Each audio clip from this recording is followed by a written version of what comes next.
কুশধ্বজ নামেৰে এজন মহিষী আছিল। তেওঁৰ কন্যাৰ নাম আছিল বেদৱতী। এই বেদৱতীয়ে এদিন অত্যাচাৰী ৰাৱণৰ হাতত অপমানিত আৰু লাঞ্ছিতা হোৱাৰ ভয়ত জুইত জঁপিয়াই প্ৰাণত্যাগ কৰিলে। প্ৰাণ এৰাৰ আগতেই ৰাৱণক শাও দি থৈ গ'ল।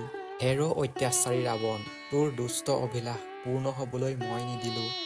ময়ে ত্ৰেতা যুগত পুনৰ সতীৰূপে জন্ম লৈ তোৰ দুষ্ট অভিলাষ পূৰ্ণ হ'বলৈ নিদি মৃত্যুৰ মুখলৈ ঠেলি পঠাম। এই বুলি কৈ বেদৱতীয়ে প্ৰাণত্যাগ কৰিলে। ত্ৰেতা যুগ আৰম্ভ হ'ল। সেই সময়ত মিথিলাৰ ৰজা আছিল ৰাজৰ্ষি জনক। ঋষিতুল্য ৰজা, কৃষিকৰ্মতো আদৰ্শৰ প্ৰতীক। তেওঁৱে যজ্ঞভূমি চাহ কৰাৰ সময়ত নাঙলৰ শিৰলুত এটা কণী পালে।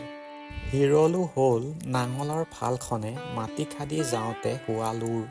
পিছে কথা হ'ল, ৰজাই হাল বাব লগা হ'ল কিয়? জনকৰ সতি সন্ততি নাছিল। সন্তান লাভৰ অৰ্থেই যজ্ঞ পাতিব খুজিলে। তাৰ বাবে যজ্ঞভূমি চহাই ল'ব লগা হ'ল। তেতিয়া শিৰলুত পোৱা কণীটো অক্ষত অৱস্থাত হাতত লৈ ঘৰ পোৱালেগৈ।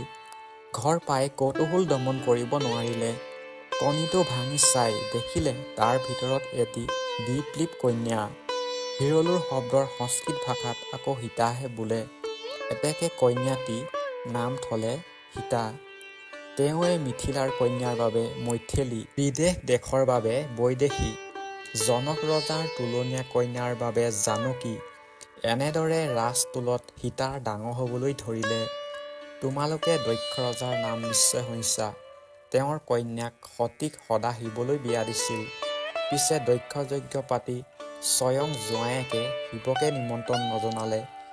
মাকৰ ঘৰত কিবা উৎসৱ হ'লে জীয়েকহঁতক জানো নোযোৱাকৈ থাকিব পাৰে? এতেকে সতীও গ'ল শিৱৰ বিনা অনুমতিত। গৈ স্বামী শিৱৰ নিন্দা তিৰস্কাৰহে শুনিবলৈ পালে।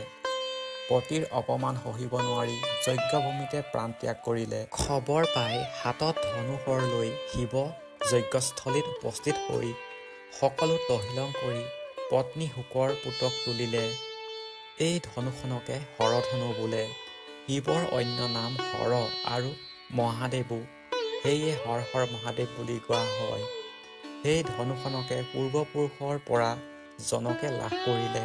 সীতা বিবাহৰ যোগ্য হোৱাত জনকে স্বয়ম্বৰৰ আয়োজন কৰিলে। পূৰ্বপুৰুষৰ পৰা পোৱা হৰধনুত গুণ দি যি দাঙিব পাৰে তেওঁৱে সীতাক লাভ কৰিব বুলি সিদ্ধান্ত কৰি চাৰিওফালে ঘোষণা কৰালে। স্বয়ম্বৰ দিন তাৰিখ চৌদিশে দূত পঠাই প্ৰচাৰ কৰালে। কোনো ৰজা ৰাজকুমাৰ বাদ নপৰিল। স্বয়ম্বৰ সভাত সকলো ৰজা ৰাজকুমাৰ গোট খালেহি। ঋষি বিশ্বামিত্ৰই দশৰথৰ পুত্ৰ ৰাম আৰু লক্ষ্মণ আদি কৰি স্বয়ম্বৰত উপস্থিত কৰালে। সিদ্ধান্ত অনুসৰি ধনু ভংগৰ কাম আৰম্ভ হ'ল। সীতাই ফুলৰ মালা লৈ সখীহঁতৰ লগত অপেক্ষা কৰি থাকিল। বহু ৰজা মহাৰজাই ধনুত গুণ দিয়াহে নালাগে, হৰধনু দাঙিবকে নোৱাৰি ছিটিকি পৰিল। কোনোৱে মাত্ৰ এখুব দাঙিলে, গুণ দিব নোৱাৰিলে। এনেতে ঋষি বিশ্বামিত্ৰই ইংগিত পাই ৰাম আগবাঢ়িল। বহুতে নিন্দা কৰাহে শুনা গ'ল। বহুতে দাঙিব নোৱাৰা কামটোক ক'ৰনো ৰাজকুমাৰহে দুঃসাহস কৰিছে। সোঁহাতে গুণ দিব খোজোতেই ধনুখন ভাগিল। ৰৈ থকা সীতাই আনন্দ মনেৰে বৰ্ণমালা পিন্ধালে আৰু ভৰি চুই সেৱা জনালে। কেউফালে হাহাকাৰ লাগিল। শেনটো হৈ আহি এতিয়া ফেঁচাটো হৈ কেনেকৈ উভতি যাব? ৰজাসকলে ৰামক আক্ৰমণ কৰিবলৈ বেঢ়ি ধৰিলে। পিছে ৰামৰ বিক্ৰমৰ আগত খন্তেকো পিছ দিব নোৱাৰি পৃষ্ঠভংগ দিলে। ৰজা দশৰথৰ যথাবিধি ৰাম সীতাৰ বিবাহৰ কাৰ্য সম্পন্ন কৰিলে।